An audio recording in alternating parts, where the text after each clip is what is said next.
Hello, everyone.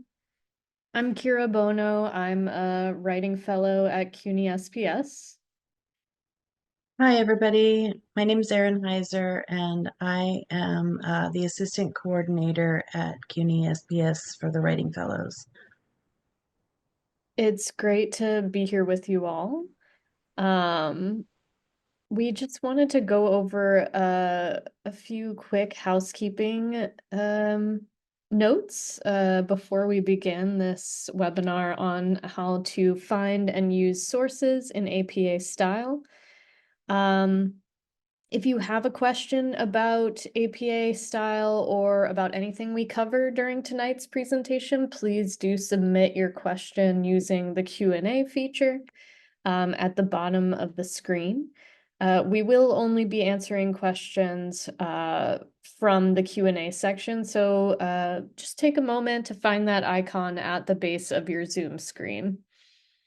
And if you have any technical issues during the webinar, if you can't hear me, for example, please let us know in the chat and we will help troubleshoot the issue.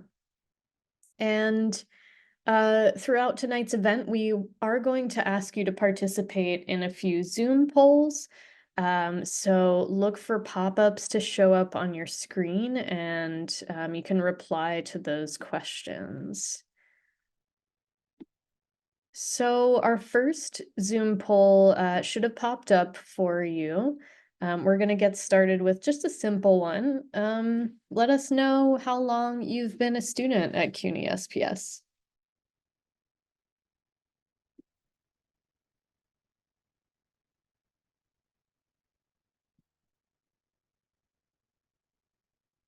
It looks like everyone has, or most folks have responded. Give us a few more seconds.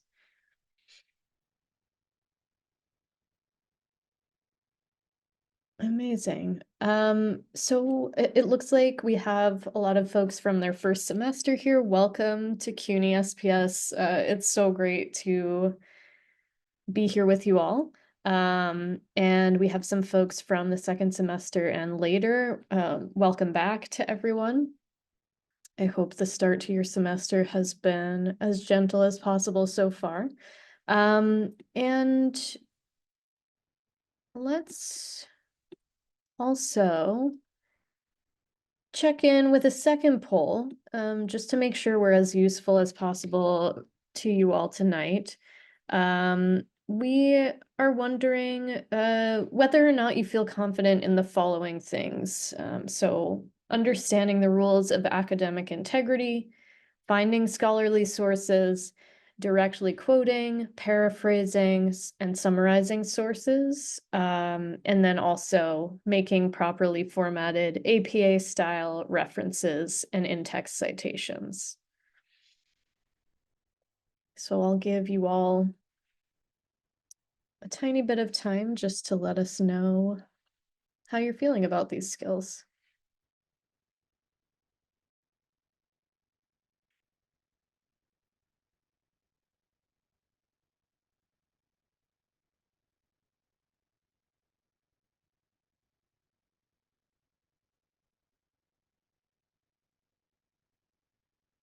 And it looks like most of the results are in.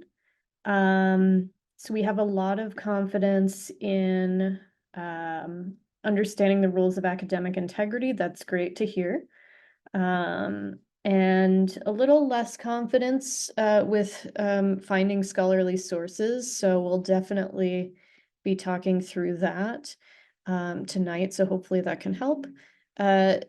Less confidence with directly quoting, paraphrasing, and summarizing sources. That can be super tricky, so we'll definitely be sure to address that tonight.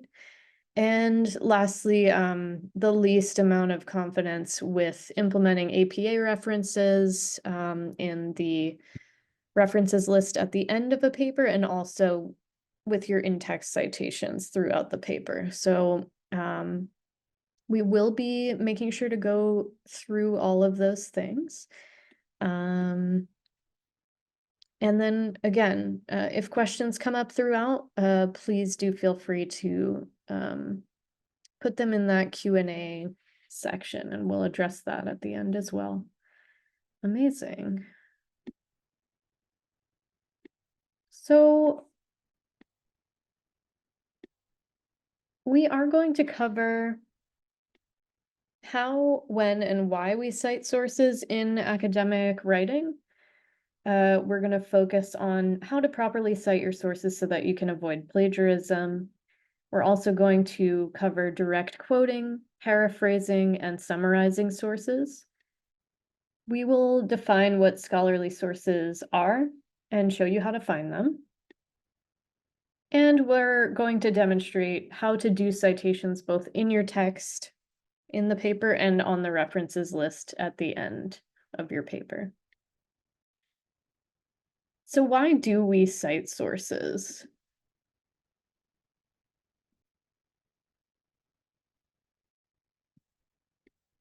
So there are several important reasons why having citations in your text and on a reference list is crucial.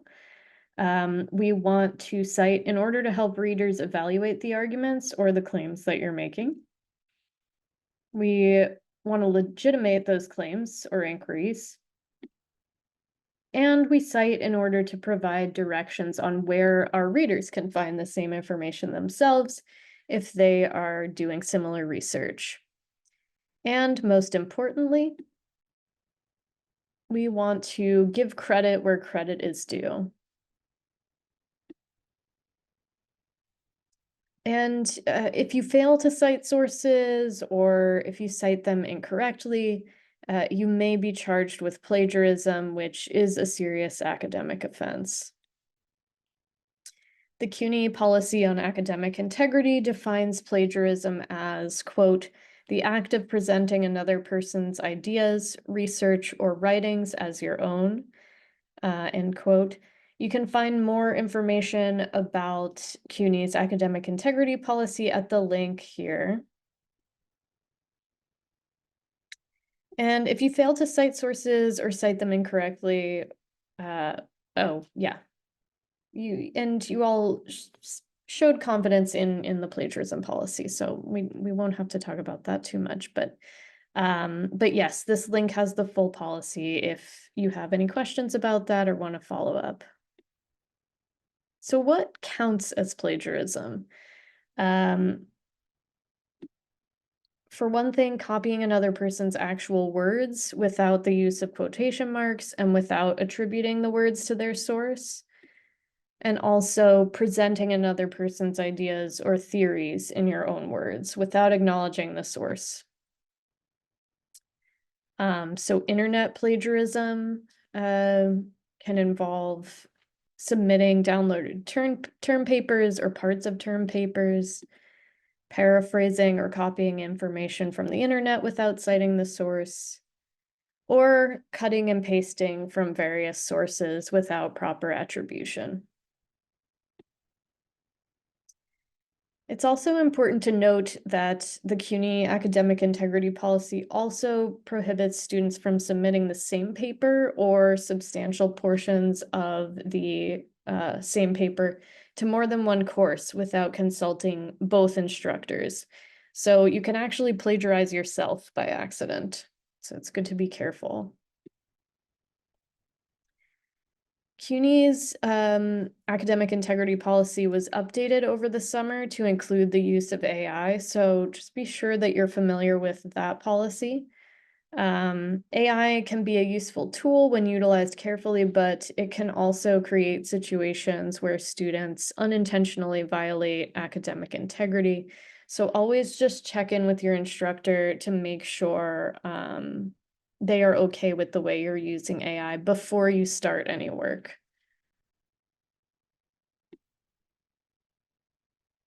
And the full policy, again, can be found at this link if you want to read through it to make sure. And as a special note, it's important to steer clear of websites like Chegg, Course Hero, OneClass, and StuDocu, it is against the CUNY SPS academic policy to share syllabi, course assignments, and exams on these sites. It's also a violation of your faculty's intellectual property, and it provides an unfair advantage to future students. And it's also against the policy to download previously posted course content from these sites. So plagiarism is a serious academic offense, and it can sometimes happen even when students are not necessarily trying to steal another person's ideas. So we just want to make sure you understand how not to plagiarize. And, we can do this by citing properly. When it comes to citing sources, there are several different style guides out there. And a style guide just dictates such things as how your paper is formatted, whether it has a cover page, how to format in-text citations, and reference list citations. And these rules are going to differ based on which style guide you're required to use. APA is the preferred style for most faculty at SPS, and since this webinar was developed specifically with CUNY SPS students in mind, we are focusing only on the APA method. If your professor does not specify which guide they want you to use, just check in with your professor, ask them which citation style to use in that class. Just to make sure you're all on the same page. APA stands for the American Psychological Association, but the guide is used in a variety of disciplines, including the social and behavioral sciences, natural sciences, nursing, communications, education, business, and engineering. So let's get into the details about scholarly sources and how to find them. So there is a difference between credible sources and scholarly sources. A credible source, sometimes referred to as a popular source, can refer to articles from newspapers such as the New York Times, government websites such as nyc.gov, or websites of well-respected organizations such as the American Association of Nurse Practitioners. And these are just a few examples here of credible or popular sources. But often professors will ask you to use scholarly sources, sometimes referred to as academic sources, or more commonly called peer-reviewed. And for many of us, these terms can seem confusing. So what are peer-reviewed sources and how do you find them? If a journal is peer-reviewed, it means that a group of scholars in a particular discipline have inspected the writing and the research closely, and they have agreed that it is suitable to be published in that particular journal. In other words, a group of scholars working for a particular journal act like a group of peers or referees who determine if the writing and the research is acceptable by the discipline's standards. So how do we find scholarly sources? Many public libraries and the libraries at most accredited colleges and universities have subscriptions to academic databases where most scholarly journals are housed. So this means college and graduate students, as well as faculty and staff at a university, have access to thousands of scholarly journals. And this is one of the things your tuition dollars pay for. So definitely take advantage of that access. And in order to access these journals as a CUNY student, you're going to log into the library systems database and use the search engine called CUNY OneSearch. And we're just going to walk through the steps of how to get there. So students at CUNY School of Professional Studies have access to Baruch College's Newman Library. And there is a link provided to the library website in the Brightspace navigation menu in your course site. Or, if you don't want to go through Brightspace, you can always Google CUNY Baruch Library, or, save the link directly to the site. Bookmark, that's the word I was looking for. And to begin your search, you're going to choose search criteria from the drop-down menu and type in your search category. So this search here, we're going to look for articles on Andy Warhol cans, and we're checking the box restricting the search to scholarly journals and peer-reviewed articles. When you use OneSearch, you can change your search database from Baruch to all CUNY for a wider range of results. And this is especially useful when you're searching for electronic publications. To further refine your results, you can use those filters on the left-hand sidebar to narrow down your results.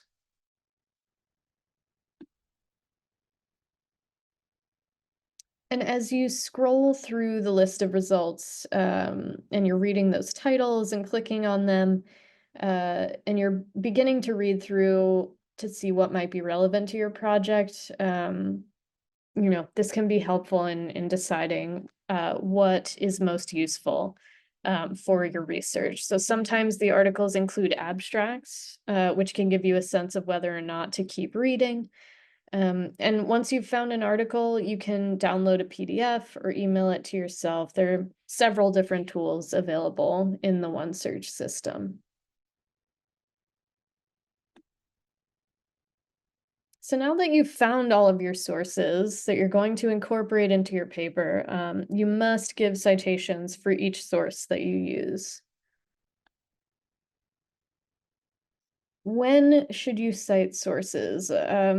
There are 4 situations when you should cite sources.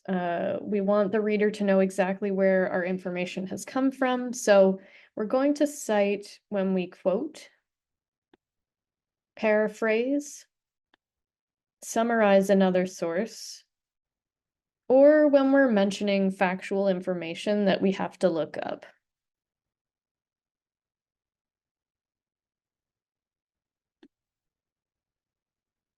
And I'm going to pass it on to Erin, who's going to help us get into formatting in-text citations in APA. Thanks, Kira.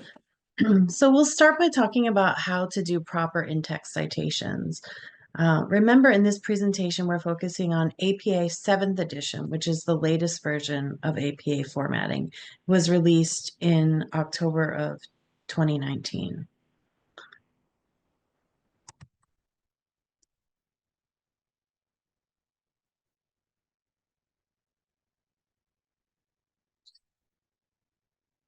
In-text citations. So the first type of situation that requires a citation is any kind of direct quote. This means any verbatim use of a source. For direct quotes, APA generally stipulates that you must provide a page number. Here's an example of what an in-text citation of a direct quote might look like. Note this first example is one where the author's name is used in the signal phrase being who say, and then in parentheses 2013 claims. 2013 would be the date that the piece was published in. Husey 2013 claims that approximately 70% of U.S. healthcare organizations use social media as part of various community engagement activities. Here's another example where the author's name is not used in the signal phrase, but it appears at the end in the parentheses. Research has found that approximately 70% of U.S. healthcare organizations use social media as part of various community engagement activities. And there you see the citation at the end of the sentence. Note that the formatting of the page number is you simply put the P period and then the page number with a space in between. and then the parentheses and the period at the end. Both of these examples are appropriate. You're free to choose whether you want to use the author's name in the sentence, like in the first example, or in the parentheses, like in the second example. Books and journal articles usually have page numbers, but what if you're using a source that doesn't have a page number, like an online news article? That's pretty common. So you should use the paragraph number instead. For example, take a look at this New York Times article. If I want to do a direct quote of the text that's highlighted in yellow, I would count the paragraph number that it showed up in, which is the second paragraph of the article. Note how you would format this. You write out P-A-R-A, period, and then put the number of the paragraph with a space in between. Also note how I've inserted the author's name and the year of when the article was published. Occasionally, you might quote a long block of text. If the text that you're quoting is 40 words or longer for APA, then you need to put it in what's called a block quote formatting. Instead of adding quotation marks, you put the quotation in an indented format, like in the example shown here. See how the entire quotation is indented? And for some reason, APA asks you to take the quotation marks off. Also note that the formatting of the page number, this time the punctuation comes before the parenthetical citation.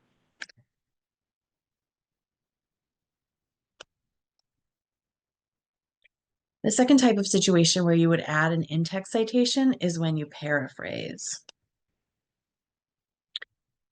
Paraphrasing means to present information in your own words. So the in-text citation for paraphrased information, according to the APA, doesn't require a page number. Here's an example of what a paraphrased citation in the text might look like. Research by Wegner and Petty, 1994, supports the claim that webinars are boring.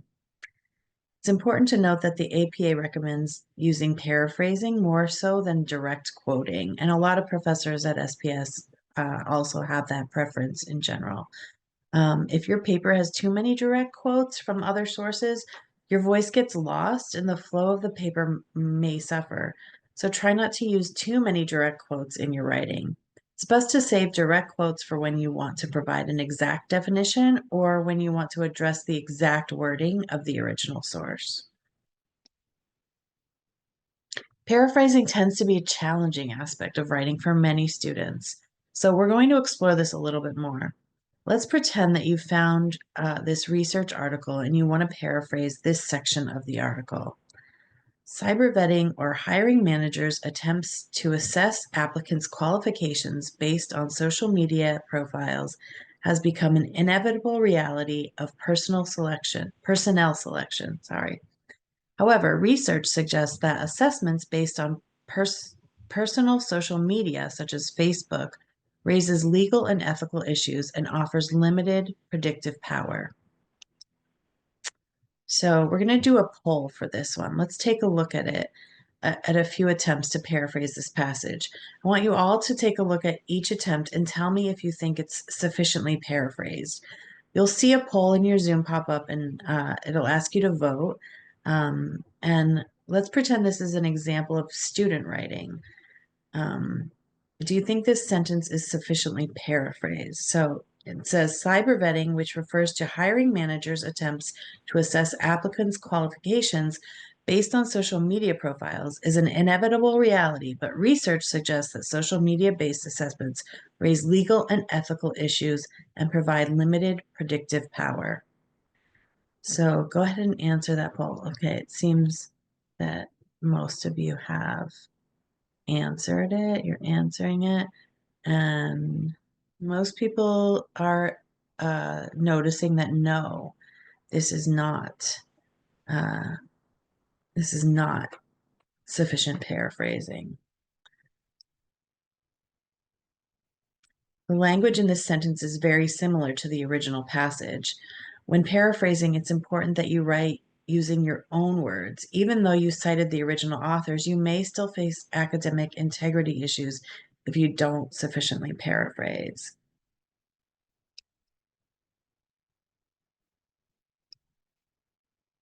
Okay.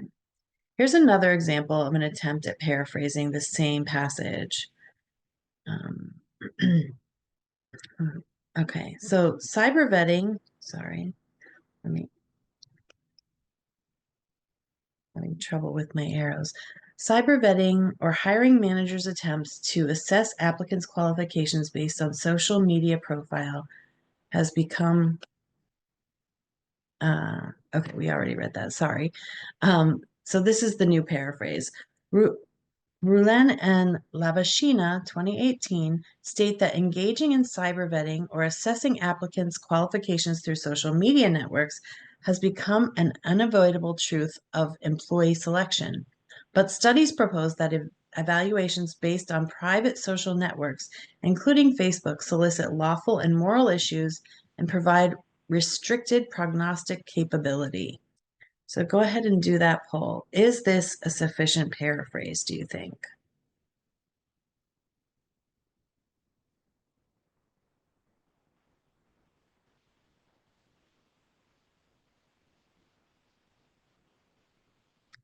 So it seems many of you do think that this one is sufficient.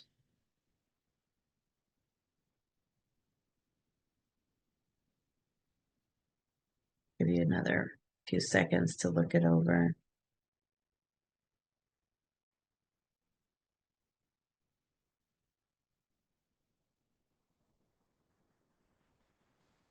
So it's about 80-20, with 80% thinking that this one is sufficient.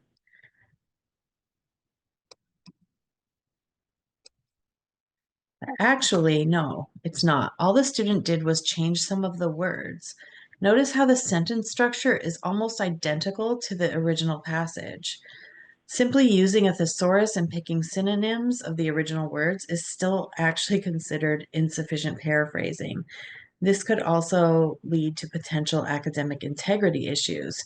So yeah, it's not enough to just change some of the words and, find synonyms. A lot of people don't understand that, and I know that's a really difficult thing. Here's a third example of an attempt at paraphrasing the same passage. Okay. So it says, although hiring managers often evaluate the social media profiles of job applicants, this practice likely does not offer any benefits to companies and might even violate legal and ethical standards.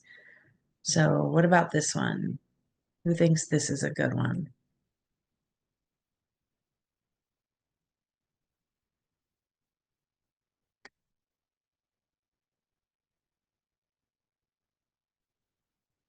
Okay.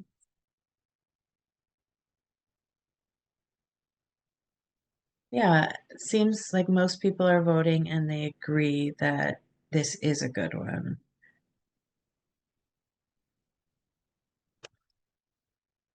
Yes, finally. The student successfully conveys the idea of the original passage using their own words. In other words, the student was able to communicate the same idea of the original source while also writing it in their own words. When paraphrasing, we'd recommend that you first take some time to read the original source to understand the main idea, like really try to absorb it in your head. And then, without looking at the source, try to rewrite it in your own words. The next type of situation where you would add an in-text citation is when you would summarize. So that's a little bit different. Summarizing means to provide a concise statement of another person's thoughts or ideas in your own words. For example, this might be the main point of an entire chapter, article, or book. Cases where you're not trying to paraphrase a single sentence or a thought. The in-text citation for summarized information also does not require a page number. So let's say that you read in a book that was written by Freud, published in 1930, and you want to summarize the main idea of the entire book in a few sentences or less. You might write something like, Freud, 1930, argued that civilization both protects humans from discontent and is a primary source of human suffering.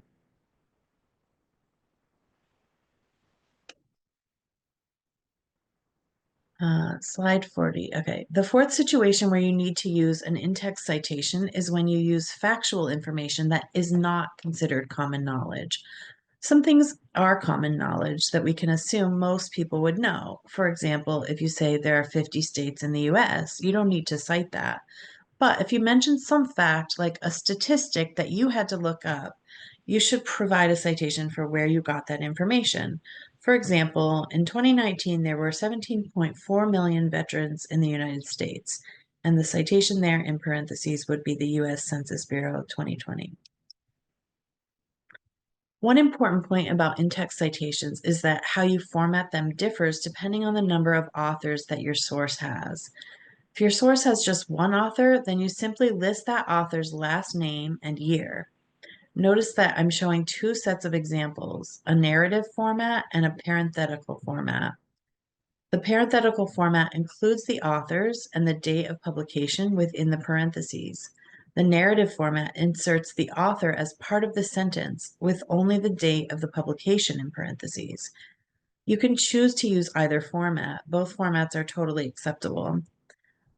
It's really a matter of style and your preference. I usually try to vary it. So if I do it one way the first time, I try to do it a different way the next time. If your source has two authors, you would list both names. In parenthetical format, you use an ampersand. That's that little and symbol there. In a narrative format, you would write the word and between the authors' names.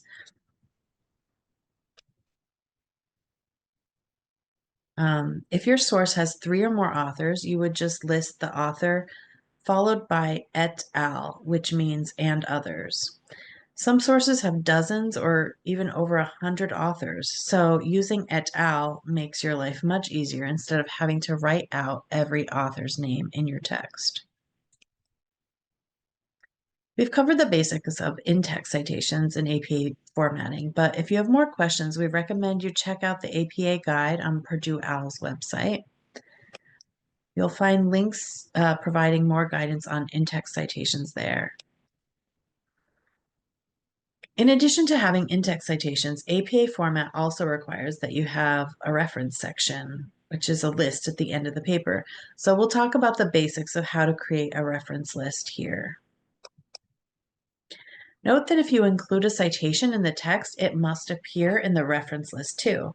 And vice versa. If you include a source in the reference list, then it must also appear in the text somewhere. For example, see here how I've cited Herbert et al. 2018 in the text. That means I should also have a corresponding reference starting with Herbert in the reference section at the end of the paper. If Herbert et al. 2018 was included in the body of the text but not in the reference section, that would be an issue. Conversely, if Herbert et al. Was listed in the references section but not in the body of the text, that would also be problematic.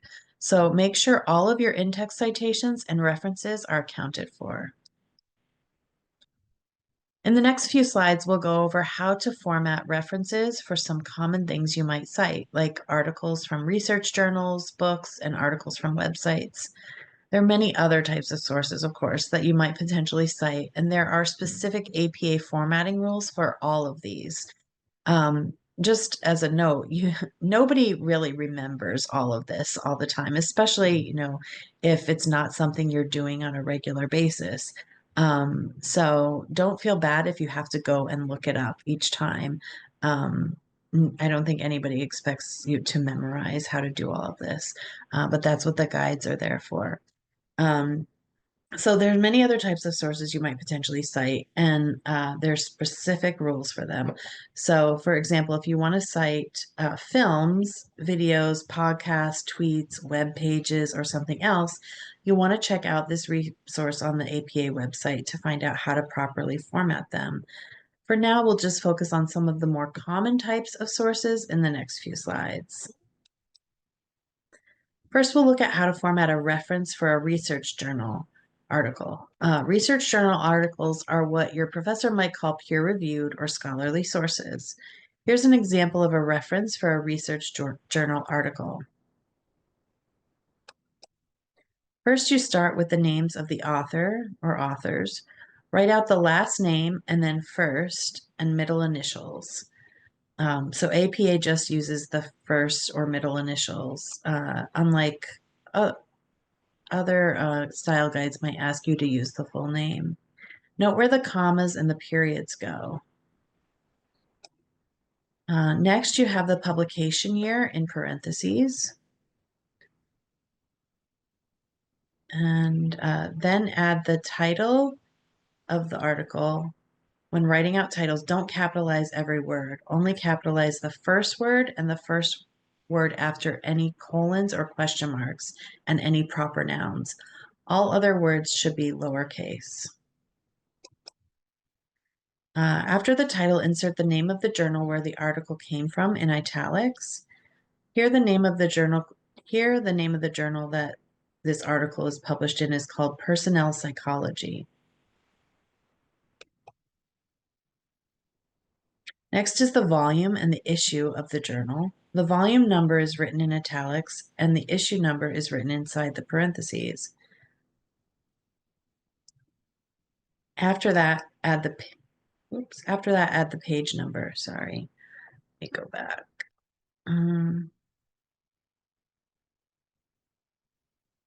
Okay, after that, you add the page number for the articles. And then finally, at the end, insert the DOI for the journal article. DOI stands for the Digital Object Identifier. You can think of a DOI as like sort of a unique barcode for research journal articles. Next, we'll look at how to format a reference for a book. So start with the author names, just like how we did for the journal article. Insert the title of the book in italics. Again, the same rules apply for capitalization. Only capitalize the first word after any colons or question marks, and any proper nouns. All other words should be lowercase. Then at the end, include the name of the publisher of the book.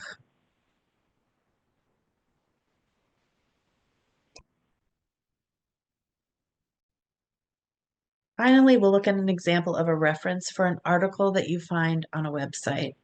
So, for example, you might want to cite an article from the New York Times. As usual, you would start off with the author's last name and initials. For articles on websites, you want to include also the month and the day in addition to the year, if applicable. Next, insert the title of the article again, following the same rules in terms of capitalization. Then insert the name of the website in italics. And finally, you will post the URL of the article there at the end.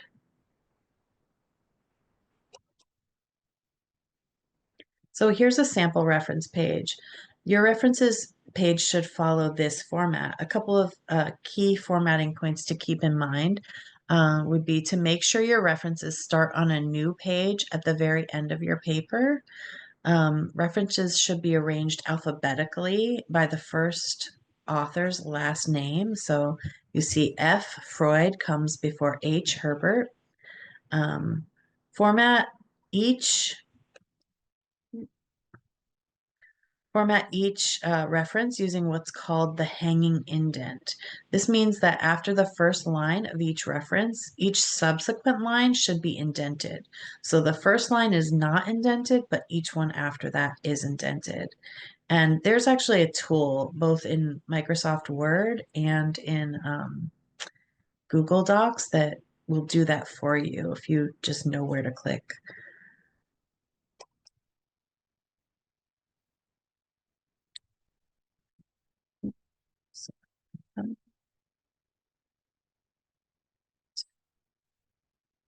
If you have more specific questions about how to format your references or the overall reference page, again, we would encourage you to check out the Purdue University's OWL APA website guide, where they have a number of pages talking about creating references in APA format.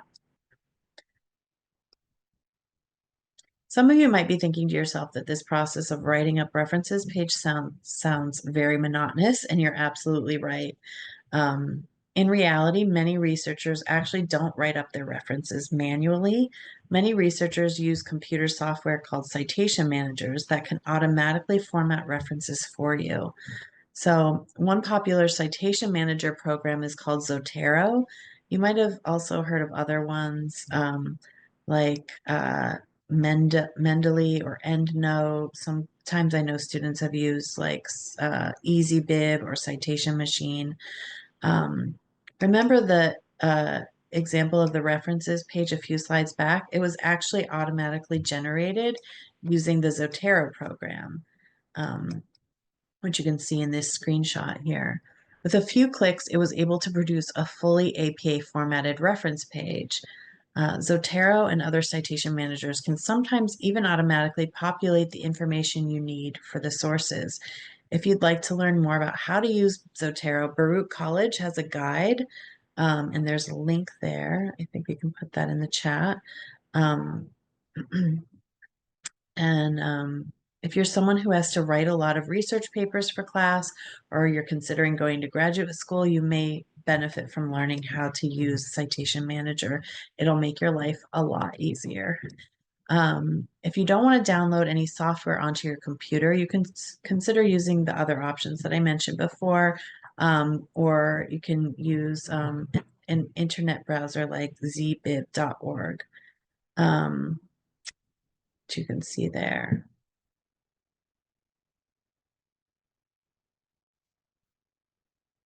Before we wrap things up, we wanted to survey you again on the same questions we started with the webinar. Now you've had a chance to watch our presentation.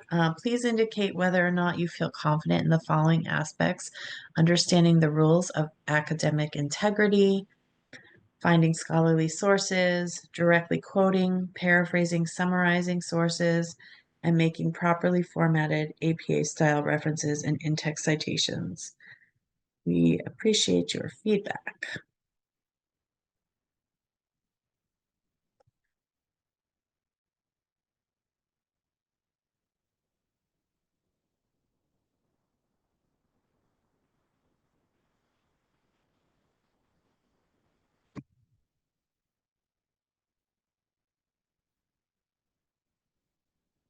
Okay, so some people maybe still feel not quite so confident in everything. That's understandable. A few of you are feeling not so confident in paraphrasing, summarizing sources. But it does seem that there's a little more confidence than before. You should also know that you can always go back and rewatch this. It will be it's being recorded and it will be emailed to you after it's been processed. And also, you can always make an appointment with the Writing Fellows when you're working on your papers. You can make an appointment with us, and we can, definitely help you with all of this stuff.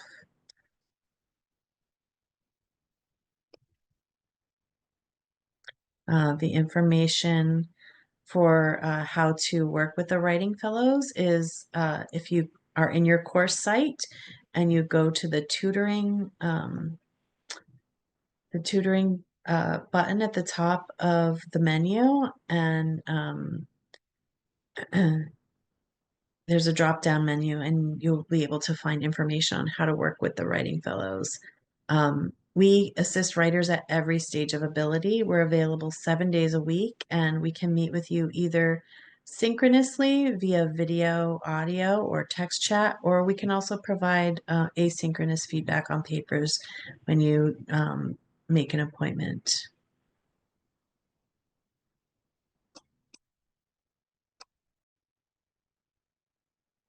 Oh, yeah, there it shows you.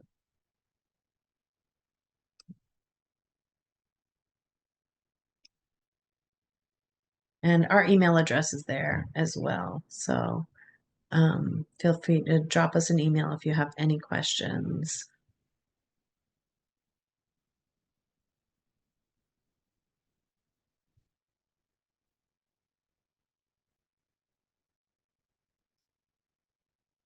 Amazing. So yeah, thank you so much, Molly, for putting our email address in the chat, writingfellows@sps.cuny.edu. As Erin said, please feel free to reach out to us anytime, schedule appointments with us. We're here 7 days a week to assist with, whatever assignments you're working on, citations, writing issues, all of that. And I see some gratitude in the chat. Thank you all for being here. I hope you can feel the gratitude we're sending for joining us tonight, and also you know, for folks who have been to Writing Fellows appointments before, thanks so much for visiting. Yeah, so we should open this up to the Q&A. Yeah, I see some questions here before. Do you see them too, Kira? I do. I'm pulling them up. I also saw a couple in the chat too that maybe weren't in the Q&A, which I'm happy to try to figure out Okay. too. I can look at the ones in the Q&A. So this first one says, I was told before using et al, you must list the author's name the first time you cite them, and then et al subsequent times. Is this true? That is a really good question. I know that is true in MLA, although if there are so many authors, I don't think that you list them all even then. Kira, do you know about that? I would check with your instructor, or if you're, publishing a paper, check with the editor, whoever's kind of at the receiving end of what you're writing. I would just check with them, because different journals you're writing for, different instructors might have different preferences. But yeah, I can't imagine, sometimes there are 10 co-authors on a paper, especially in the sciences. So I can't imagine that there might be a limit, basically, like you said, Erin. There might be a certain amount, at which point then you'd add the et al. Right. But I would just check in with whoever is, whether it's an instructor or someone you're submitting, Mhm. um, you know, a paper you want to publish to, or something like that. Yeah. There are also another good resource are the librarians. They, are very helpful. You can always chat with a librarian, and they would know more about that. But some of the writing fellows on our team also have more of a specialty in APA than Kira and I do. So you can feel free to go on our website and look to see which ones do specialize in APA. If you read their bios, you'll see that, and you can make an appointment with them. This question says, if you're writing your own ideas and words, but you're given sources, you still need to cite at the end of each paragraph. Yeah, I mean, I know it can be a little bit tricky sometimes, but even if it's your own idea, but you read it somewhere else and somebody else had that idea too, then yeah, uh, you need to acknowledge that. This says, when taking information from a book, do you start by saying according to the author or according to the text? That's a really good question. You want to answer that, Kira? I did just want to uh add to the last question too, because I have seen this a lot in writing fellows appointments, where folks will only cite at the end of each paragraph, when really actually you need to be citing for each sentence where you're referencing material outside of external sources. So it's not just at the end of the paragraph if you have, like if there's a sentence in the beginning of your paragraph or the second sentence or something like that, you do need to cite before the end of each sentence if you are referencing an external source. It's not just something you can do at the end of a paragraph. I've seen students actually get, in trouble for plagiarism because they only cited at the end of a paragraph. So just, be careful and make sure anytime you're including a statistic, let's say the first sentence or second sentence of your paragraph is, referencing a statistic like the one we saw in our presentation about, there are 17.4 million veterans in the US or something. I can't remember what it was, but anything that you didn't already know, really make sure citations are at the end of each sentence, not just the paragraph. Because if I'm an instructor and I'm reading a paragraph and I just see a citation at the end after the last sentence, I'm not going to necessarily know where the information from the earlier sentences is from. So just wanted to throw that out there. Apologies for interrupting, Erin. No, that's okay. It's a good point. So back to the question about whether you say according to the author or according to the text, I think you can say either. And I think it really just depends on, what you're trying to emphasize, and what how you want to proceed with the rest of the sentence. Yeah, I don't think there's like a right or wrong way, either way to do it. Again, with a lot of this stuff, I kind of try to vary it. So like sometimes I'll say, I'll write according to the author, and then if I'm referring to a different text later on, maybe I might say according to the name of the text. Um, Remember, you can also use other kinds of signal phrases. You don't have to just say according to. You can say like Freud claims, or Freud argues, or Herbert insists.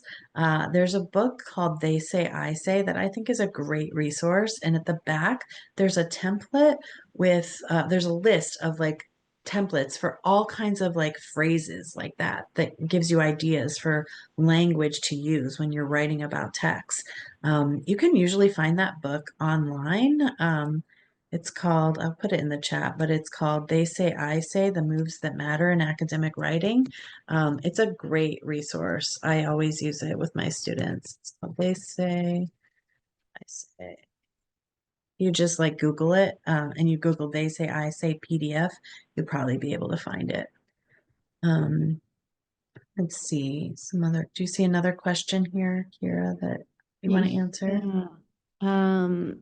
Well, there was one actually that wasn't, I don't know if it made it to the Q&A, but about DOIs. Mm. So I did just want to like put a helpful link from the University of Illinois Chicago has a great guide on what a DOI is and how to use them in citations. So I'm going to put that in the chat.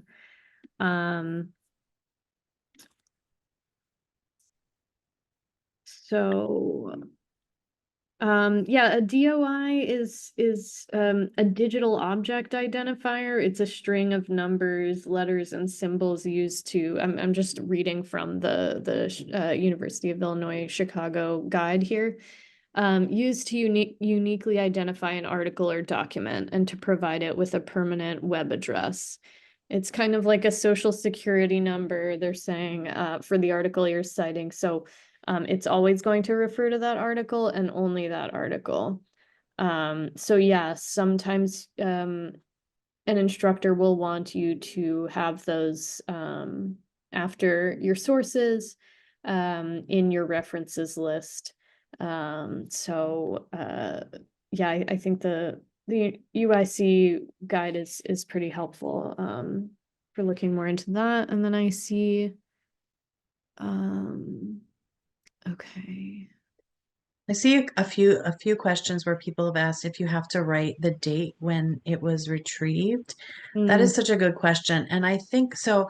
APA, like MLA and probably other ones too, they kind of change their minds about things over time.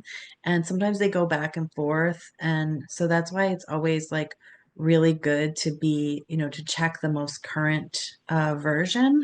For instance, like a few years ago, they changed it so that now the student papers don't necessarily have to have abstracts at the beginning of them, but like a professional paper that was being published in a journal would.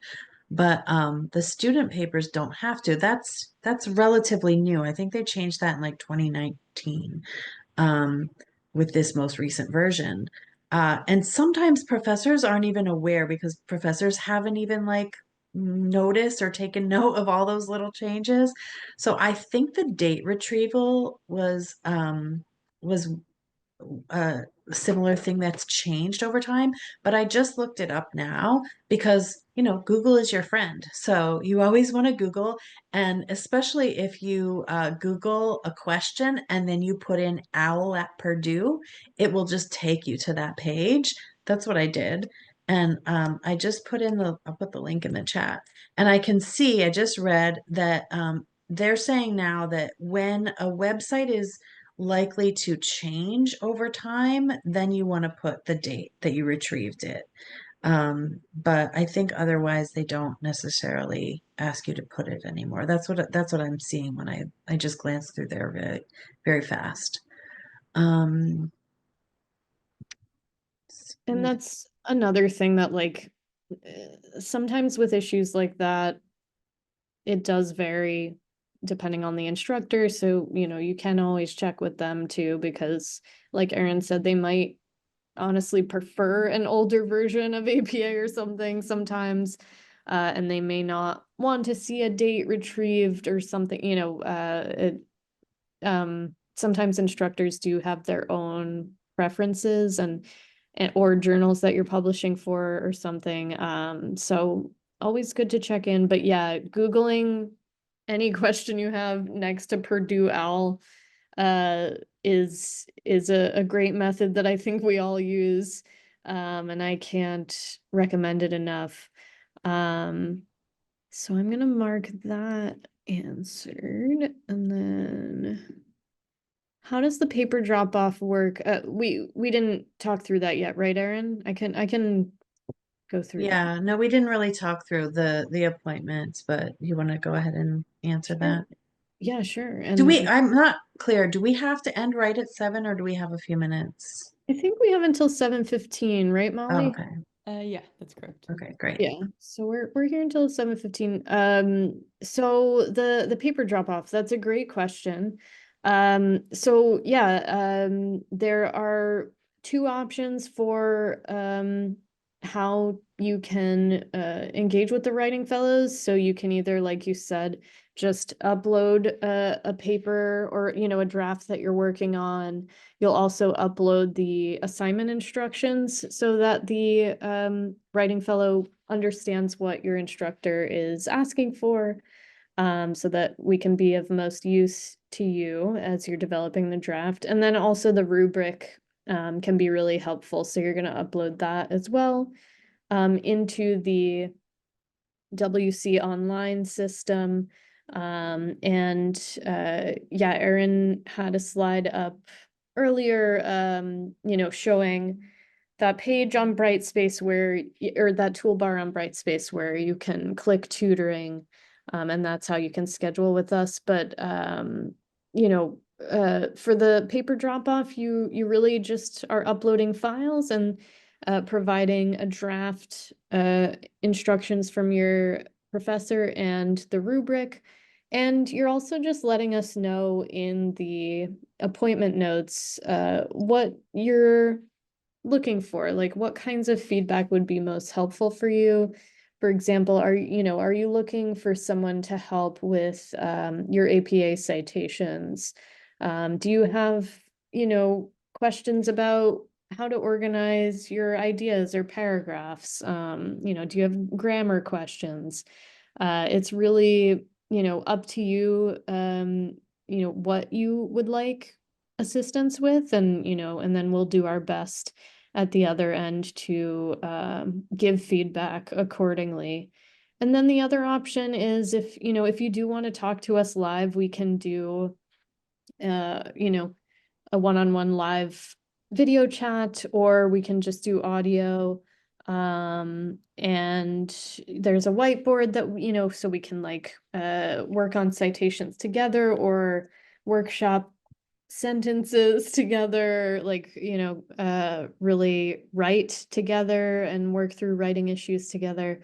Um, or, we can meet up for a few minutes and talk through what you're wanting to work on, and then the writing fellow can step away for a bit to read the draft and give feedback and then come back towards the end. It's really however you would like to go about it and whatever would be most useful for a given assignment. Is there anything you want to add, Erin, that I'm missing?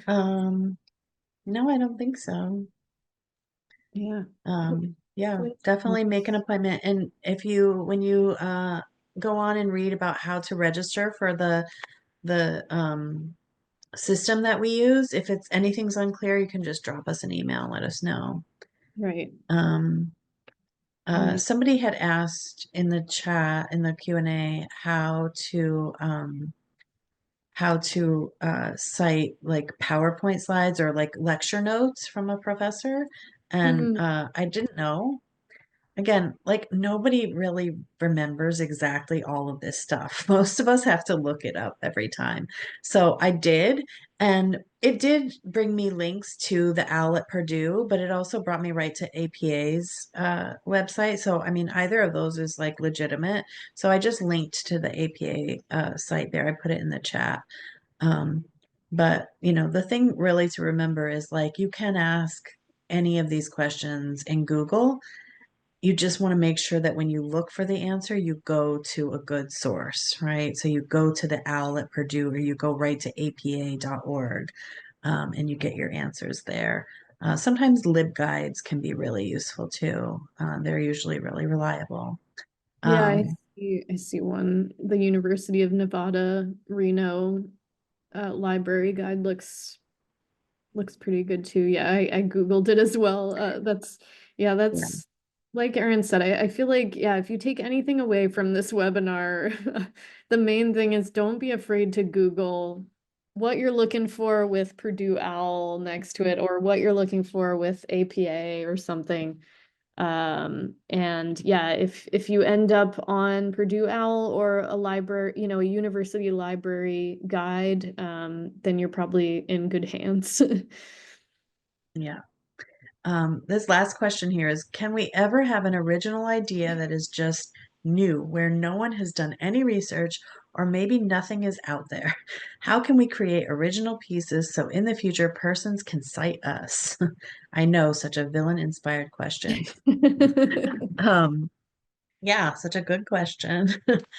Yeah, well, I don't think that like I think very, very original thinking is like, very it's very rare these days, but I think that's okay. Like I think one of the ways of thinking about writing is just that like all writing is conversation. And so like that's kind of the premise of the book that I mentioned before, They Say I Say, that like people are having conversations about these things, and you can engage too. You can be part of that conversation. It doesn't have to be like the most original, brand new idea. But you can add your opinion, you can add your take on things, your spin on things. And everybody has their own unique spin on things, I think. But yeah, it's interesting. Yeah, I think it's definitely less stressful for me to think about it in terms of a conversation, like you said, Erin. Like there have been conversations happening about, probably all the topics we're exploring in our educations, and it kind of is comforting to know, okay, all of this work has been done already. All of this research has been done already, and like, what is one way I can intervene? What's maybe something that hasn't fully been developed yet? Because no scholar has all the time to do everything. Right. So there's always some avenue, some way to expand on what, a given scholar has already done, and also nobody has the exact combination of knowledge and experience that you do.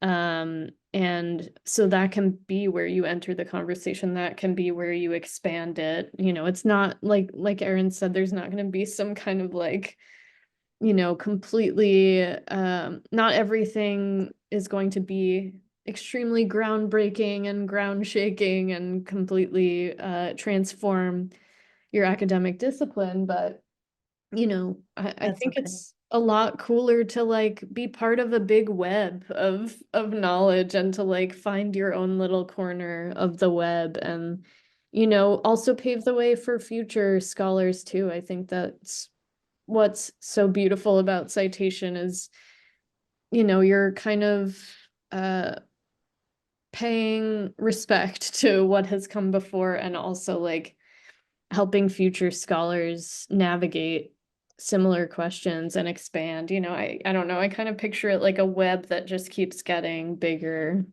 which is definitely um a lot less pressure, I think, to be part of a web rather than being tasked with, completely reinventing something or starting from scratch. Um, Yeah. but yeah, it is a great question. Yeah, I think we answered all of the questions. I don't know if we missed any in the Was there chat, anything? but Let's see. I see. Yeah, I see someone else appreciating Erin this thinking of it in terms of entering a conversation. Yeah, I think, it's hard to think of ourselves as scholars sometimes when we're students, but I had a professor once saying like, you're scholars, like you could also be publishing one day. Like you're gonna be at conferences with these exact people that you've been like reading and idolizing for all these years and looking up to. Like that could be you. Like they're just regular people. They're just humans, and you could very well be sitting at a roundtable discussion with them at a conference in a few years. And I didn't believe my professor, but it's like it already, it's true. So you all are scholars. You're part of this conversation. You could be like, and probably a lot of you are already presenting at conferences, having similar conversations professionally, and going to similar events in your work outside of SPS as well, in your communities outside of SPS. So yeah, it really is a conversation that just keeps going and going. Um, I see just a lot more. Oh, awesome. Someone just bought They Say I Say. That's great. Um, yeah, I was looking, Erin, while you were talking about They Say I Say, I was looking for, I think you or Kate had um separated out the signal phrases part, and I Mhm. have that document somewhere, but I couldn't find it in time. But yeah, there are a lot of great signal phrases for sure in there. Yeah. Mm, Um, Someone okay. asked if we do reviews of legal briefs for a graduate school class. Yeah, I think one thing to note is that we like that the writing fellows are not necessarily going to be experts in your content area.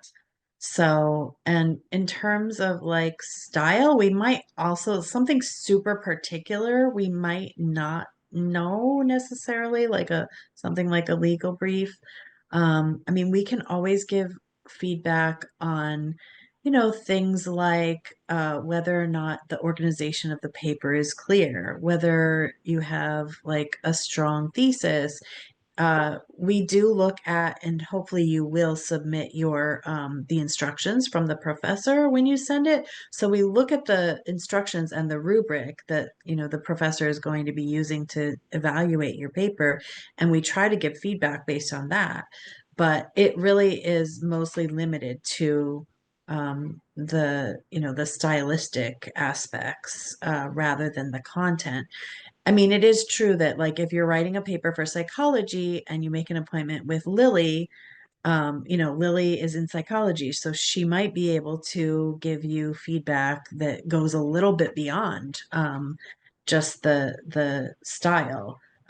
But generally, we give feedback more on the style of the writing and the technical aspects of the writing, not the content. Yeah. Well, thank you all so much for being here. Thank you so much, Erin and Molly, and everyone else for joining us. Yep. It looks like we have no questions that I can see left, but again, always feel free to reach out via email, make appointments with us. Yeah, we're here for, the whole semester. We got you, and you've got this. Welcome and best of luck with the rest of your semester.